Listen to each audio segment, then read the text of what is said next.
Eh ngayon, kapag ikaw po'y hinold up, kinuha na yung gamit ninyo, pati buhay mo kukunin rin. Abay talaga naman itong mga kriminal nito. Diyan na galit ang ating pong dating Pangulong Duterte. Kaya nga ang kanyang anti-criminality campaign, talagang kailangan ng kamay na bakal. Dahil yan pong mga kriminal na yan, wala hong sinasanto yan.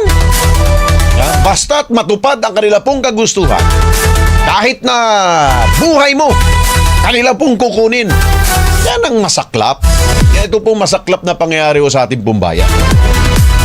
Dahil nga, nakikita yun nga magnanakaw nga sa gobyerno, hindi nga napaparusahan Sila pa.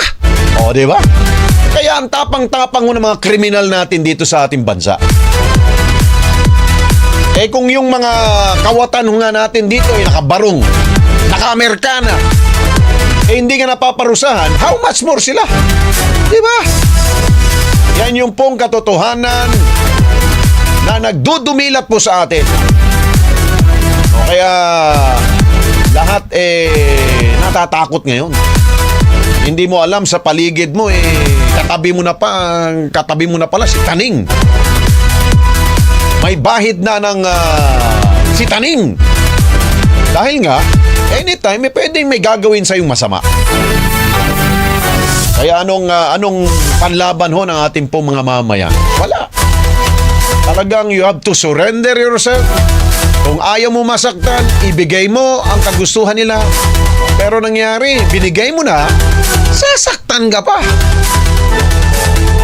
Lalo tigit kung yung pong mga suspect, yung ilang pong mga gumagawa ng krimen, lulun pa sa illegal na droga at ilang pang mga kontrabando.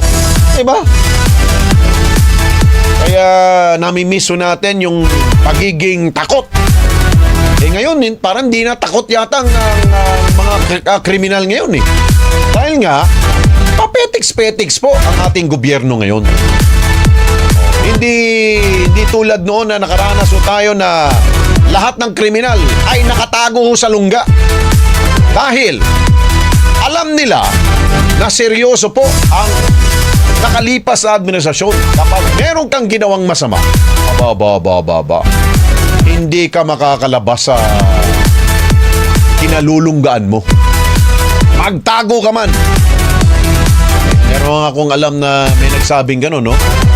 Yung mga kriminal, welcome kayo dito sa aking bayan.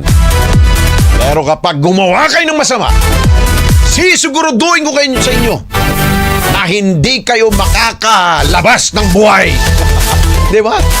O yan, kapag may ganung mga statement, ikaw ba gagawa ka ba ng krimen?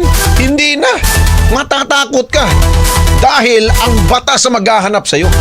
Hahanapin ka ng otoridad. Hahanapin ka ng batas. Dahil nga, meron tayong umiiral na batas. Pero bakit ngayon? Konting kibot. Ayan, no? May namaril, bata. O, anong gagawin? Siyempre, ilalagay lang ho yan sa rehabilitation. Na walang takot dahil nga may kinukumpara. Kayo nga dyan kayo nga dyan sa gobyerno May mga magnanakaw na nga kayo dyan hindi pa nga kayo napaparusahan. Kami pa kaya? Diba? Kita mo yung thinking po ng mga kriminal. Ganun po sila mag-isip. Alangan bito ka. Wala na ho silang takot sa ating pong patas. Kaya ganun po ang ating pong nangyayari sa ating Pilipinas.